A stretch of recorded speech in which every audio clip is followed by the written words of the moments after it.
Duck?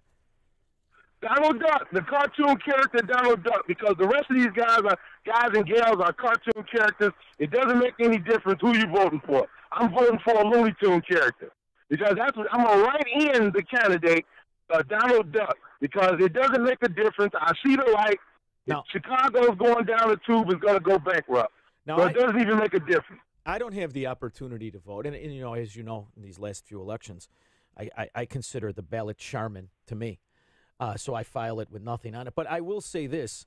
In this particular race, what I do like is the fact that Lightfoot, as of now, has not been corrupted completely by the unions. Her support for so-called unions is a philosophical one, which she really knows in her heart of hearts is a lie. So I find that she would be a little bit less of a pay-to-play step and fetch for organized labor. But I could be wrong. So I like Lightfoot out of the two. But like I said before, it's like, which one's the cleanest turd?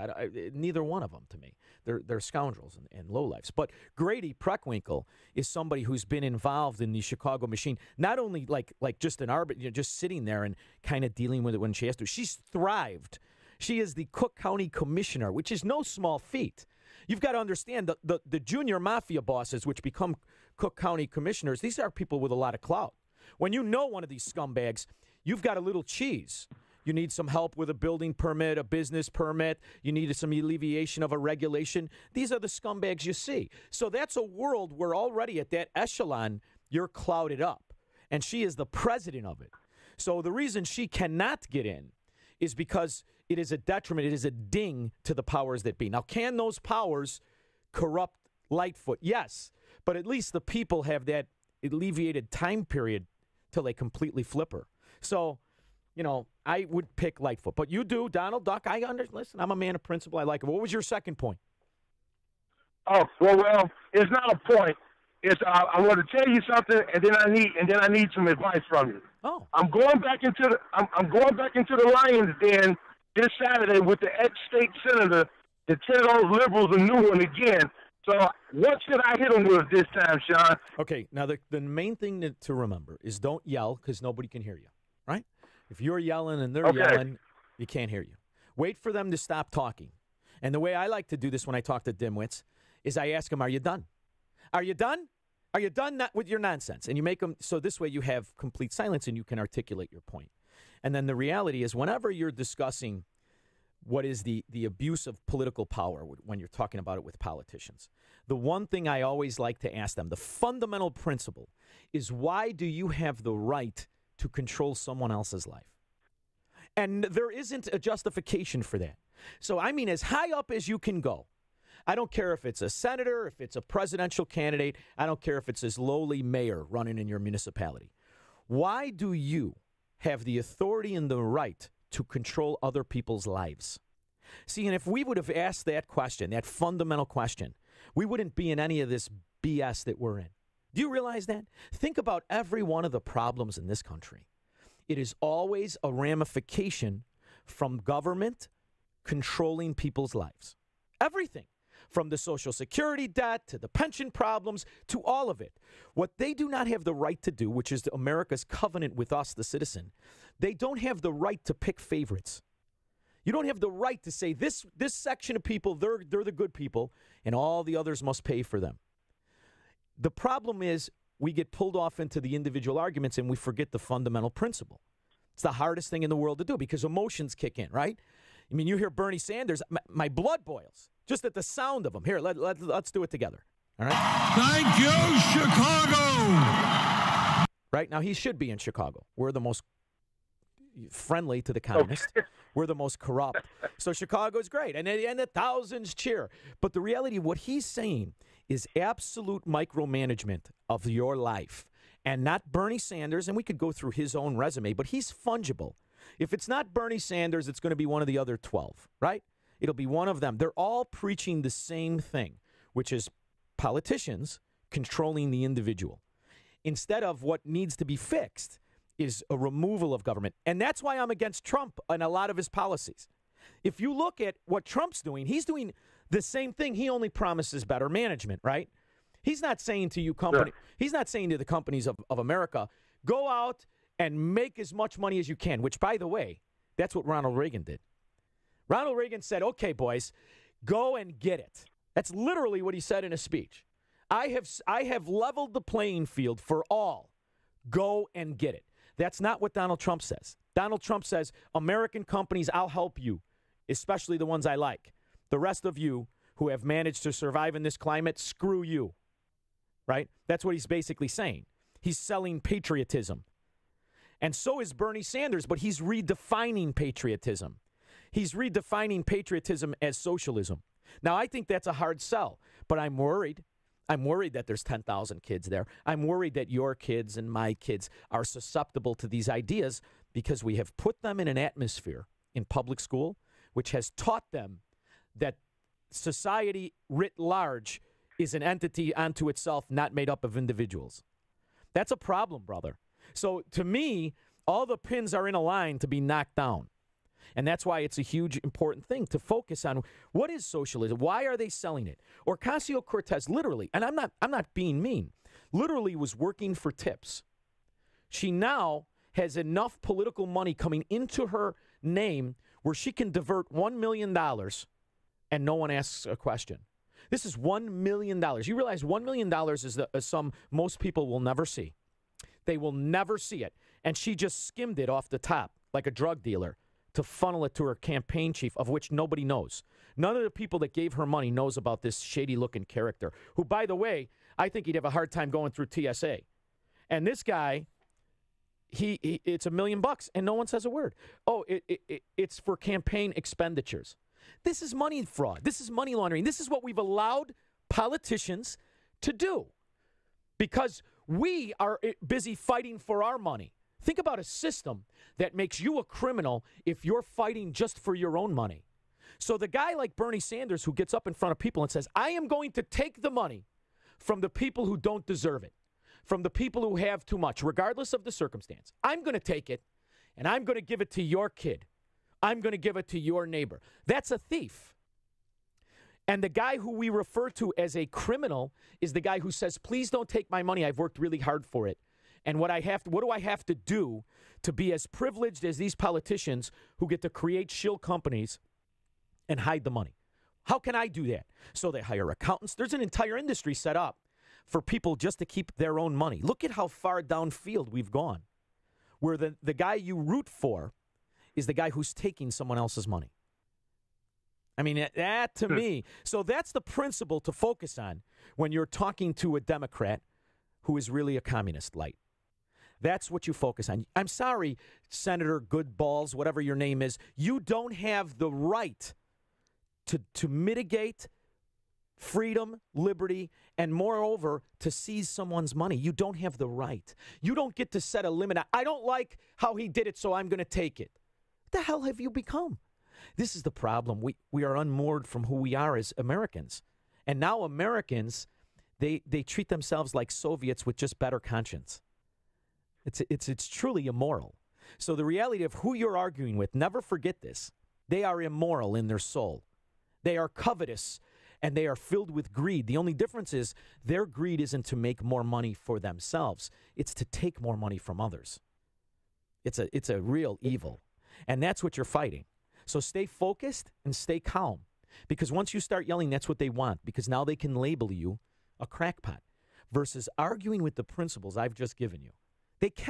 You cannot argue with those principles. Why does a government have the right to seize someone's money and give it to somebody else? Why? Because you elected them? That's not what we've elected. We're a republic. But you've spawned an idea I have. So thank you very much, Verlander. I'm going to go off on another little tangent. So stay tuned. Thank you for calling. You know I love you. Thank you, brother. And this is the reality of where we're at as a society. I was listening to Joe Walsh yesterday on my way from the gym. And he was talking about Rand Paul, and we've gotten to this polarized thing where, so I guess he was listening to a daytime show. I didn't hear it firsthand. But the guy told Rand Paul, you must do what the president likes. And Joe, rightfully so, was like, well, wait a minute, is that really what the obligation of a representative is? And the answer, of course, is no, unless you agree with him, or unless your constituents do. See, we are so pulled away from a republic that we don't even know what it is anymore. And we're chasing our tail, And we feel that the way to get things we want is to give money to the most corrupt among us, known as a political party, or to donate money or create a PAC or raise money. And in the meantime, you're raising money and you're giving money to these scum campaign managers who we don't even know who they are. You realize that. You don't even know who these people are. This is a kid, by the way. This kid, he's a punk kid. I wouldn't let park my car, and I got an older car. And it's kind of like when we were watching the congressman and all the news was laughing about the child behind the congressman who was his aide eating a pizza in the hallway. I don't know if many of you saw it. And they're like, oh, look at this guy, how cute it is. No, it's not cute. These are sophomoric children that are now running our government. And the problem is he's going to sit there, and his ideology of incorrect methodology will be stoked, and he will become very rich. That young punk kid eating a Caesar's pizza or Little Caesar's pizza, whatever it is he's eating, he is going to be more powerful than 80% of society because he has decided to position himself among pay-to-play artists and scam artists. It's a shame because do I think all politicians are like that? No. I think they all end up like that. I don't think the most of them even start out that way. But because the system has become so corrupted, they must conform to it. And the way in which you did it is you made it so that the guy with the most money wins, almost like capitalism, right? Or almost like a business. The guy who can sell the most bullshit wins. That's the only difference. I'm in the business of producing sound economic advice and acting as a facilitator and an agent and a fiduciary for major land purchases in your life. So my job is to find what you need, show it to you, and make you see the value in it. So I am a salesman too. A politician is selling you what you want to hear and never has to deliver it, never has to deliver the product because he can always claim victimhood. It's a frightening thing, but it's why it attracts bullshit artists. It's really why. It's why you can look at a man like Bernie Sanders who, during the time of the Cold War, was an enemy of the state, was a collaborator with communists, was the definition of a communist sympathizer. And this man is walking into the higher echelon of the Democrat Party nominee. My activities here in Chicago taught me a very important lesson that I have never forgotten. Real change never takes place from the top on down. It always takes place from the bottom on up. Now, this is Leninism, Stalinism, Marxism. This is how Bolsheviks overthrew Soviet Union. It's the same bullshit. The bottom on up. Because here's the change that he's talking about. We're to be represented. We don't have tops and bottoms. We have freedom. And we have opportunity. The problem is it's voluntary. See, the problem is that you're dealing with a group of people who would rather dream at night about hitting the lottery than dream at night about developing a product, providing a service, becoming good at something. And it's the flaw of mankind. And I get it. And that's why all of these countries throughout the world eventually turn into communism light. And when it collapses, it looks like Venezuela. It looks like the Soviet Union. It looks like Eastern Germany. It looks like we always see it. But the reality is, for some reason, we are looking to be lied to. Right? For some reason, you're looking to be lied to. And you find it comforting when somebody looks like they can deliver these nonsense promises. So you're willing to give up, not just your freedom, but you're willing to give up your neighbors and your children's. It's a diabolical, real evil mindset that says, I know you made it, but I don't give a shit. I'm taking it. It truly is. I always say, what is a Democrat but a mugger without the courage to pick up a gun? What these people at the Bernie Sanders rally are cheering for is government stealing the property of their fellow man and redistributing it in a way in which they feel is equitable to them. So this is the face of greed. Greed isn't a man trying to keep his money or trying to make more money. Greed is a component of envy of someone else's money. They're not greedy with their own money or their own life or their own achievements. they're greedy with someone else's. It's an evil that we must combat. Jeff, St. Charles, thank you so much for calling the Liberty Hour. How are you, buddy? Hey, I'm doing okay until listening to you and listening to others. This news is kind of a downer.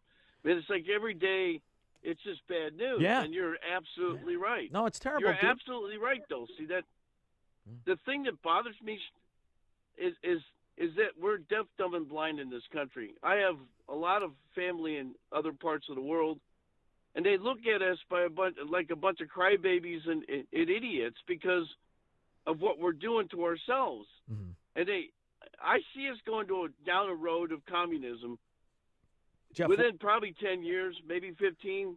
Jeff, I could tell you what. Because of, I think we're there, and I'll tell you what I mean by that. We're living, you and I are living in the time period where the republic is collapsing, where America as we know it is collapsing, where politicians are being elected on the basis of I'm going to do right for a certain section of people at the cost of another, and that philosophy isn't being talked about. So it's a shame. That's already communism. We're not talking about the principle of it. We're just talking about the amount of force we'll tolerate. And the greatest example, Jeff, is Obamacare. It truly is. Well, is. it's not even that, though. It's not even that. A lot of my neighbors, kids, they're teachers. They just, they're out of college. They got a degree. They've been, they're at that age level where they first get their new jobs and stuff. And I tell you what, a lot of them are teachers, and a lot of the stuff they're teaching is just garbage. It's not like it was when you and I. I'm 62 and a half. Okay, I'm looking at this going, these kids want something for nothing, and here's the problem: the Democrats have opened the door to that. All right, and they always tell that we'll do things for you absolutely free. Mm-hmm. All right, people like Nancy Pelosi and Chuck Schumer. And I'll even say Mitch McConnell. Yeah, good. The day of the politicians got to be over. The reason why Trump won is because he's not a politician.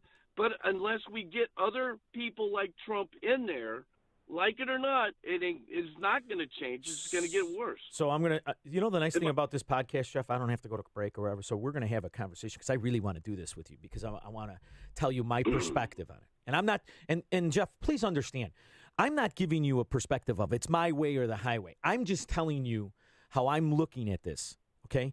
The beauty of what I used to do in life is I had nothing, okay? Grew with my mother, and I was able to be around very wealthy people as a runner at the Mercantile Exchange. And I was the kind of kid that I wanted to get ahead, and I never was jealous of somebody. I just wanted to know how they did it.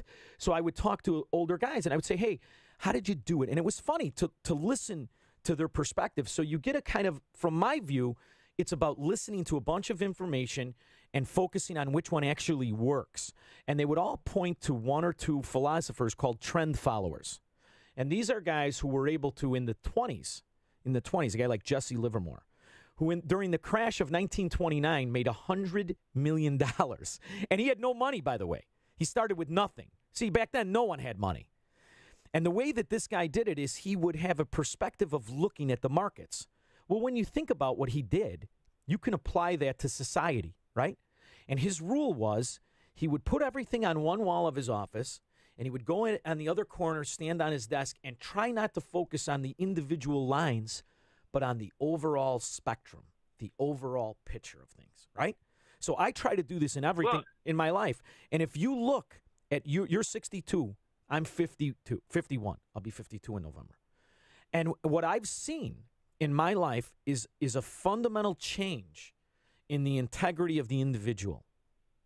And it happens through fighting a corrupt system. And nothing embodies that more than the Chicagoan. Whereas if we were half the men our grandfathers were, I mean this, half the men our grandfathers were, when we saw these contracts going out from the municipalities, we would go to the village hall or we would go to wherever and say, you guys are scumbags. You're stealing the money. It's obvious, right? You think our grandfathers would allow a guy like Burke 50 years of misusing the money or Madigan? But we don't know how to do that anymore because you know why? Our generation, yours too, We were the spoiled kids. We're the victims of, we're spoiled too. As much as I say my daughter's spoiled, I was spoiled. I have to admit it. The difference is the character of the person who spoiled us was a little bit more on the line of freedom. So when you say Trump, we got to elect Trump, I want to point something out to you. Are you really listening to what he's doing and what he's saying? Are you really watching? Yeah, and I agree with you. I don't, when he gets on and starts blogging, I don't agree with that. I think you got to shut up, okay? And I think a lot of people, quite frankly, are upset that he's doing. And when the election comes up next year, I got a gut feeling that it's all going to be all Democrats because they're sick and tired of what he's doing. Now, it depends on what you're in it for. Some people. I think Trump's in it for the right stuff. Let me be very clear. I think Trump's a good guy, a good person. I think he's just wrong on his economics. I think he's a good person. There's no question he's a good guy. Yeah, now, and I agree with that. But see, there hasn't been one president in this United States that's ever not had a problem. You're never going to solve the problems of 100,000 or a million people. I mean, 100% of it. No, see, the thing is, he's trying to please everybody. You can't. It's physically impossible. What they used to call fuzzy math or whatever. The problem is Junior and Missy are being brainwashed. And this is the thing that's scary because it's a generational shift. And I'm not just saying this. Dude, I agree with everything you say, and believe me. Go ahead. I mean, it's not just that. Okay, look at all the companies that are folding. You got Sears that's folding. You got J.C. Penney's that's folding. You got but wait a minute. Mar and the Gap. And wait a minute. But see, it's a generational shift because today's generation does not go to the store as much. They shop online. But Jeff, listen, I understand all this thing, but I want you to think about something. The ebbs and flows of companies is not to be bastardized by political power. So these companies that you speak of, listen, I had an uncle that worked at Sears. He was a lazy piece of shit. He never did anything for 30 years. They were a company that were so big, they didn't feel they could be overtaken. They were a company that became lazy because they were very politically connected. Did you know that Sears was extremely politically connected, even as far as delivering uniforms to the Army? They became... Yeah, my wife worked there for 40 years, so I know. And I worked there, too. So you're talking to the next employee. So you know this, that you saw your upper management become complacent and lazy. They weren't cutting edge. We need to resist our feeling to help companies that should have helped us. This is what capitalism is. Their job is to help us. So if they fall by the wayside, if you remember in the 70s, they didn't fall to the wayside for the Internet. Kmart kicked their ass. It was, who was in charge? I want to say like 15, 20 years ago is when the downfall happened. But I'm just saying, in general, the methodology for corporations is to sell. It is not about selling quality stuff, okay? Here's the thing, and I relate this to politics for the same reason. The politician is out there to spin mice, there's a spin mice, to spin off things, to sell you a product that is faulty, okay? It doesn't matter which side of the fence you're on. I'll tell you the truth. They're all the same. And if people need to start following the money trail. Yeah, you and I agree. I can take you. Go ahead. I mean, I did the research on it, Sean. I mean, I'm like you. I've spent hours and hours and hours. You know what? It's basically almost a waste of time because people don't believe you. And unless you figure out a way to put these things in front of somebody, this is the way, brother. Prove to them. I would have never talked to you. Wait a minute. This is the way. We do have all the key tools, brother. This is the way. You and I would never have talked. I've never met you. You and I would never have talked. You're just listening to a podcast and you decide to call. And I got news for you, Jeff. People are listening and they're understanding. You and I are agreeing on more than 80% of the conversation. The only difference is I always, like I was telling Verlan, to me, it's always about the quality of the individual. So you and I have different barometers of what quality is. You and I are different individuals, right? I don't think so. I think in average, I think we're all – look, I bust my ass. Excuse my French. No, okay? you can swear. It's a podcast. For most of my life. Okay, I worked for the Forest Service. I was a firefighter for years, and that was going to be my career. Well, they ended up pulling the plug in a lot of the programs I was involved in, so I went to another direction. But anyway, the long and short of it, all right, I've worked in the trades most of my life, all right? Mm-hmm. I was fortunate enough to have a wife that works in a good job. And I'll tell you what, the trades are a good job if you're smart and know how to do it. The problem is it's hard work. Yeah. The word HARD doesn't apply to today's generation. I'm sorry. I mean, Jeff, can I tell you something? I've had crews, and this is the generation. Again, it goes back to what people are being taught in today's schools and colleges. Jeff, if you've it has nothing to do with what they've seen it from the politicians, where if I can make $1 million by doing absolutely nothing, why not? That's even what I was if saying. I'm stealing it from somebody. Listen, Jeff, I got to tell you something. Hold on one second. I started in this trade business that you speak of. My old man was a bricklayer. I started as an apprentice bricklayer. I was a laborer. I did all this, loaded trucks at the South Water Market. I actually worked in a very heavily union industry, and I got news for you.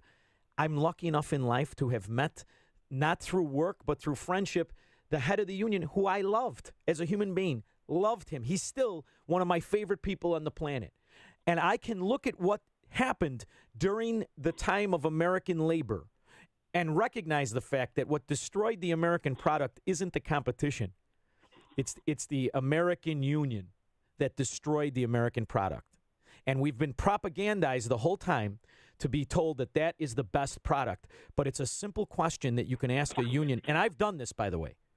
And I've done this in areas where the room has gone very uncomfortable and very quiet. What is the incentive for the union worker to be extraordinary? And you cannot get an answer. I've asked 3 presidents of unions that. What is the incentive for a union worker to be extraordinary? And they cannot give you an answer, because you know what they've figured out? They figured out how to extort and middle someone else's labor. And that's why, by the way, those union people are very well paid and live like royalty. That's why the head Trumka of the SEIU, he's courtside, baby, at every big political event. And he can afford to be 350 pounds because he's a powerful man. In the world of true freedom and true capitalism and true Americana, he doesn't exist. But neither does government picking winners and losers. You and I, in our lifetime, in particular you, have seen government become so powerful that it crushes the very small entrepreneur. If we're going to fix things, we have to be true to what built America, which is absolute and complete I hate to economic say this, freedom. Yeah, you're great. You're great. I love the show. Okay, I'm glad you're on. I listen to this radio station religiously. But here's the thing: people like you, there isn't enough people out there that do what you're doing. I'm not talking about the Sean Hannitys. I'm not talking about the Rush Limbaughs. I'm talking about the average Joe like me and you. Yeah. Until that changes, until somebody because there's so many people complaining about the same thing we all have in common, but yet nobody wants to do anything. Honestly, I think this country is on its way out. Yeah, I hate to say it. We're about 50% in the grave now. And it's all it's going to take is 1 or 2 more bad years, and we're done. I agree with you, Jeff. And I really do. Listen, I got to tell you something. I want to tell you how much I appreciate you calling. You know why? It matters when people call the show, because the guys who gave me this chance, they're like, hey, wait a minute, people are listening. So, number one, I want to thank you very much. And number two, I want to leave you with this, okay? It is from that frustration and that few people that America was first born. It can always be reborn. It's never hopeless. And if you and I imprint our grandkids, I don't have any yet. I got teenage daughters. I'll be lucky if they even talk to me after this. But anyway, if we can just imprint the future in some way, it can happen again. You got to realize something. Only a small part of society actually makes it work. 1/3 of Americans fought the king. 1/3. That's it. That's what the number you need. And the thing is, can you mitigate it where through these tough years you do correct some of it? The answer is yes. We need to get enough people to understand that we need politicians to remove their fingers from around our neck, not adjust their fingers. We need the hands off. And that's going to be something that's a hard sell, brother. And you're right. Am I going to bat my head against the wall? Am I going to die and probably never see anything? Yeah, probably. But it doesn't matter because during that lifetime, I was uncompromising with it. You know, I'm uncompromising with Social Security. I don't want it. I just want my money back. I'm uncompromising with Obamacare. My family has it. I recently took myself off of it. So it is about us putting up that resistance. The funny thing about unions is they actually show you how to change things. And they show you how to change things because they refuse to produce. That's why I say, what if Americans, real Americans, not union ones, but us that really make the world go around, the Jeffs and the Shawns, what if we just said we put our shovels down and we talk about it until something changes? This is free to talk about this. It doesn't cost us anything but time, effort. But what it does is it makes us think. And when I'll be on my way home, I'll be thinking about what you said. You'll be thinking about what I said. And thousands of people will be thinking about this conversation. Because it's not about picking your favorite kind of tyranny. It's about demanding it be removed. I'm hoping you get more people. Like I say, I'm basically involved in a lot of stuff. But you know what? I'll tell you what. It's going to be tough because people, you know, we've gotten so out of whack that I don't know, Sean. I mean, you're a positive thinker here, but I got to tell you, 90% of the people I talk to would rather fight each other than switch. I mean, it's going to go down to a major battle between. We're going to implode. It's going to make the Civil War look sick because. You know, I don't think so, Jeff. When push comes to shove, I'm not going to stand across from somebody and hurt them. I'm not. I'm going to beat them with ideas. You know, I mean, don't get me wrong.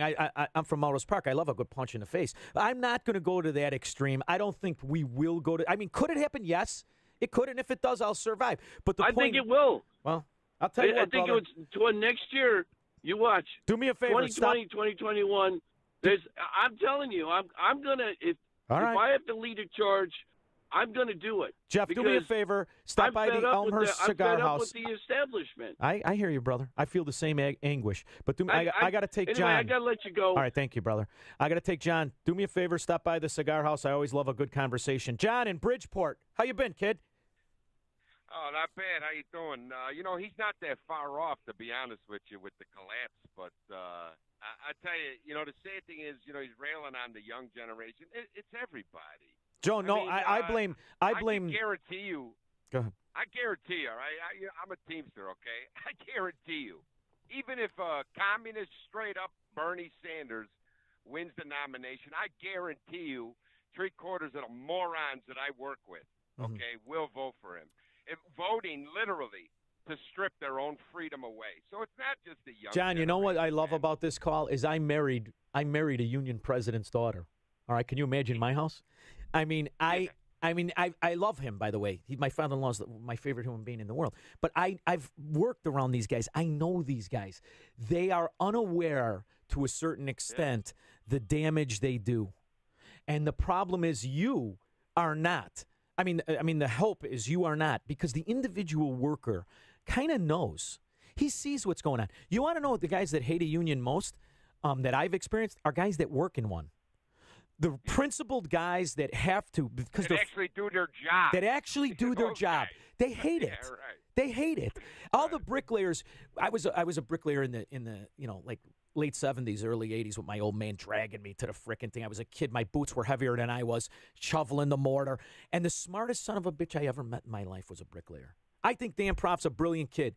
This guy was twice as smart. He was like Socrates. He just didn't want to be a part of the society, because he knew its trajectory and he knew it was corrupted. It was an interesting guy, and I would spend the break times and he would talk about the philosophies. And he's the guy that really kind of, I was always aware of history. I always loved history. But when you listen to somebody who can explain the principles of Americanism, of what we really are, you can reject the bullshit salesman, politician. But Sean, Yeah. Sean, they have done their job. Oh, phenomenally. Over the last 50 years. I mean, the propaganda machine.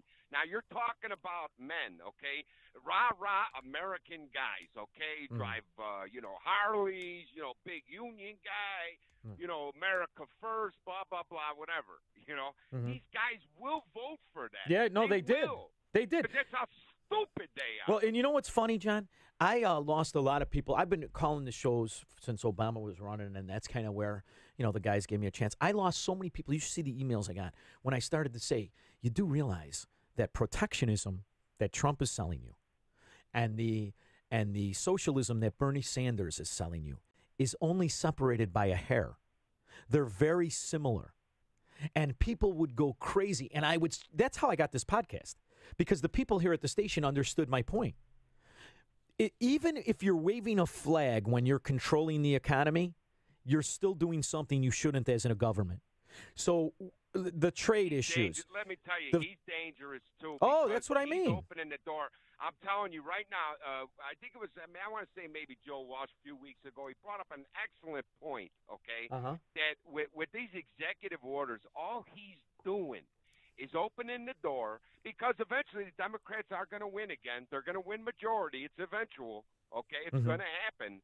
All he's going to do is open the door, to some crazy idea that some communist president has, about John, taking, when we fell apart, was after September 11th. Did you remember what happened in America? The people were so afraid and so angry. Patriot Bill. You remember that? And what they did. Ungodly Patriot then Bill. how about TARP? Can you believe that shit?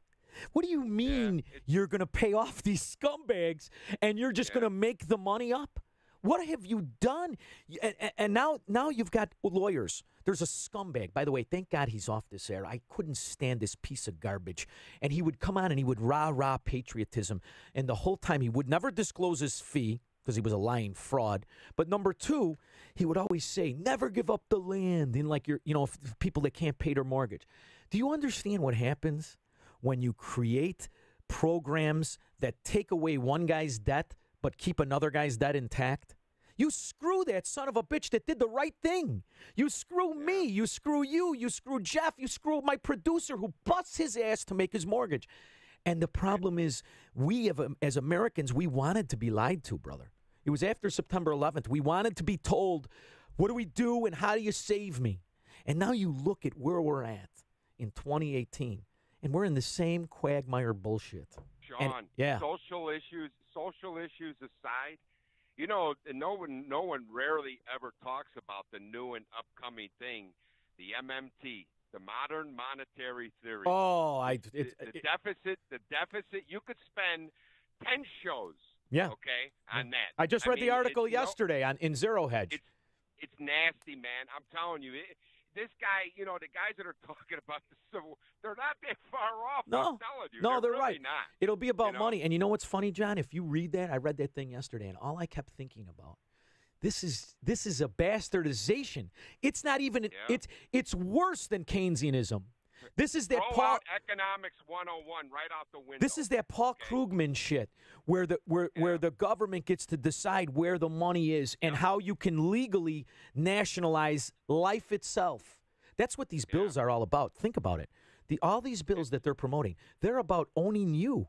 In your freaking house, you own me. I have nowhere to go to not be free. I can't be free anymore in America. No, and I hear what you're saying. That you have the voice, the curriculum, and everything. But when you hear all the people talk about the Civil War, all that, I mean, really, if you really think about it, you look at our monetary policies and everything that's been happening, everything's gonna happen. It's only we think 22 trillion is bad now.